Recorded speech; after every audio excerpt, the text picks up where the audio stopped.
Internet friends, my name is Catherine and I'm the human behind Creation Miss Couture. And today we are going to over dye the yarn that we dyed last week for our experiment with different ways of doing speckles. So we're going to be using leftover stock solutions from previous project that I've been working on to over dye those and see the final result of how it's going to be interacting with the speckles that we already had on. So without further ado, let's get into this. So we're doing some over dyeing today, and I've selected 4 leftover stock solutions that I found in my stuff, and I'm just going to, oh no, don't move, soak them a tiny bit just to confirm that the colors will kind of work together. Maybe. Yeah, I think it will work.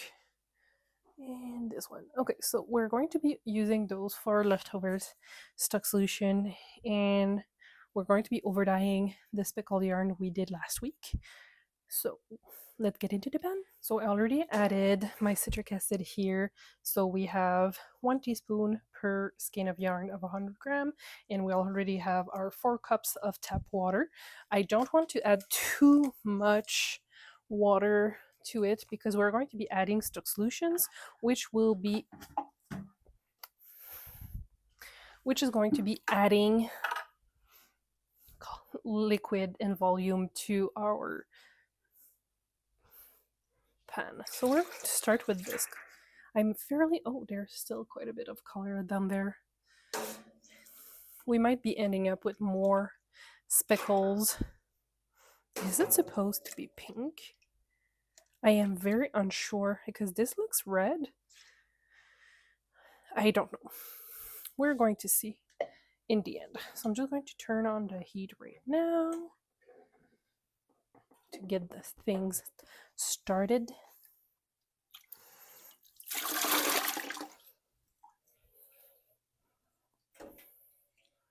So we're going to see what we get at the end.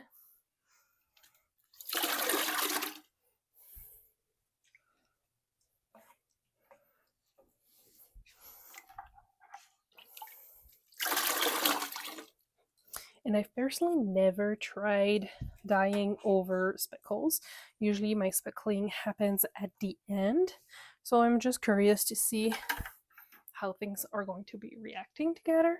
So we're going to let this strike the yarn, and we're going to come back in like maybe 10-15 minutes. Okay, so it looks like we are pretty good. So we're going to be adding the second layer of color, which I believe is black.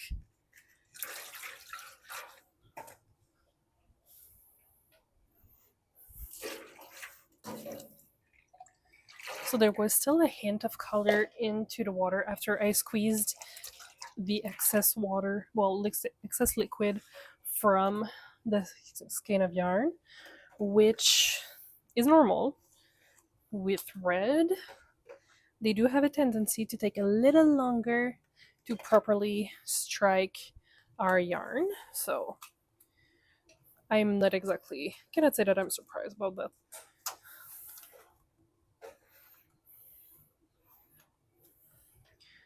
Okay, so we're going to do our black now.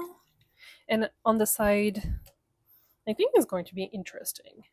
Like I said, I have never done speckling first, so I'm just curious to see how the layering of color will impact the final result. So on the side, I do have another catering pans here. Everything is 100% dedicated to dyeing yarn, so please, if you're doing hand-dyed yarn at home, just make sure that you have dedicated instruments, tools for your dyeing, because we do not want any cross-contamination. We don't want to poison ourselves.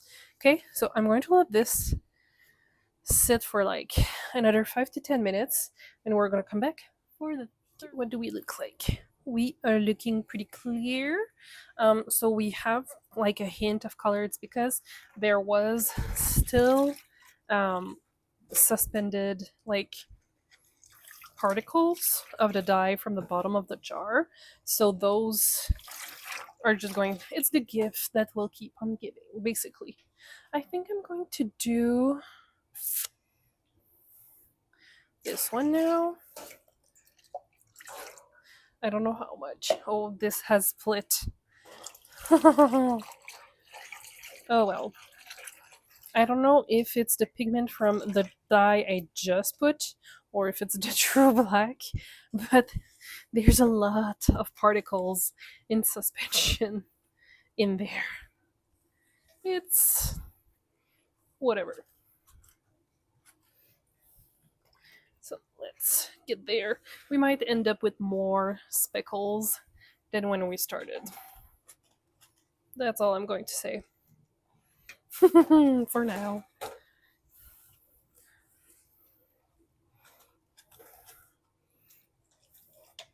So you see, this is why I didn't add too much water in the first place, because we already have quite a bit of liquid now. So we are past the point of low immersion. We're like mid immersion. So because the water is now covering the top of the skeins. And I think there was not that much pigment in there because it's already all gone. And yeah, like I said, the black keeps on giving because that's the color that is black. So let's try this. I might try to go and see in my leftover stock solution if I have other colors, because I don't think we'll be able to fully cover the yarn like I want it to be covered. So we'll see. We will see what happens after this color, which I think I'm not sure what color it is. It looks purple, but it might not be purple. Yeah, I'm going to go and look if I have another color. So I had some Caribbean blue in my cabinet, and I put like, I think I did 10 milliliter of the Caribbean blue, and I top it up with the rest with water, because like we all know, Caribbean blue has a tendency to just overpower everything and everyone and be the boss of us. So I don't want to completely erase the other colors that we've added. So cross our fingers that I didn't put too much. But that's also the joy of trying out dyes together. And okay, I hope I don't regret it, because Caribbean blue it's something.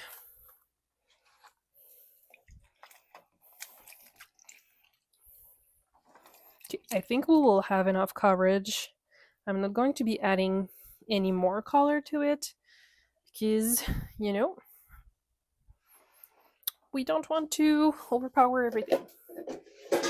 Okay, so now that we have put the last layer of color in here, what we're going to do is we are going to let it cook for 30 minutes, and then we're going to come back and see if we need a little bit more cook time, because Caribbean blue it has a spirit on its own. Okay, so in 30 minutes, my friends. Wait, so it's been 30 minutes and the water is pretty clear. We're going to turn off the heat right now, and then I don't want to burn myself. And then we're going to let the color settle, and once it has settled and that it has cooled down, we're going to wash off any excess dye. So I will see you later. Okay, it's time to wash off excess dye. So it was late when I finished this yesterday, so it's the next day. Alrighty. And we still have quite a bit of the speckles in the basin, kind of, in my, oh, I don't think you can see it properly. But we have think you'll be able to see. So we still have those leftover colors, and that is because we were using old stock solution that I haven't touched in a very long time, and I should have used hot water to dissolve everything, but I didn't. So this is why we have those speckles in my pan. Okay, so I don't think we're going to, so we can see still some of the speckles that we had previously. Obviously, it's going to be a little bit more, like it's going to be a little bit more subtle than it used to be. So I'm going to let this soak for like 10-15 minutes, and I'm going to come back and we're going to be checking if we have color in the water, and if we do have color in the water, well, we'll just wash it a little bit more. Okay, I will see you in 10. Okay. And we don't have water, the color in the water. So that's good, which means we're going to put this into my what's that called? Oh gosh.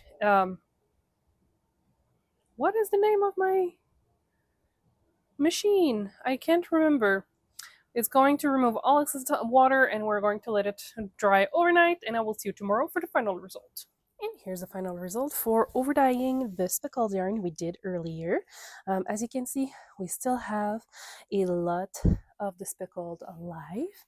And because we added all of those other colors, the halo we had, oh hi Zoe, we had for some of those skein kind of disappeared, and it muffled a little bit the speckles, which is okay. It really depends on what you're going for, what you want to the final result to look like. Um, Still super interesting and fun to do. And if you didn't want to overdye and just keep it as is, you're more welcome to do so. And that's pretty much what we have so far. So it was just a little fun experiment to do, and I encourage you to try it out. So I hope you enjoyed this video, and if you did, please consider sharing, liking, and subscribing, and I will see you next one very soon. Bye.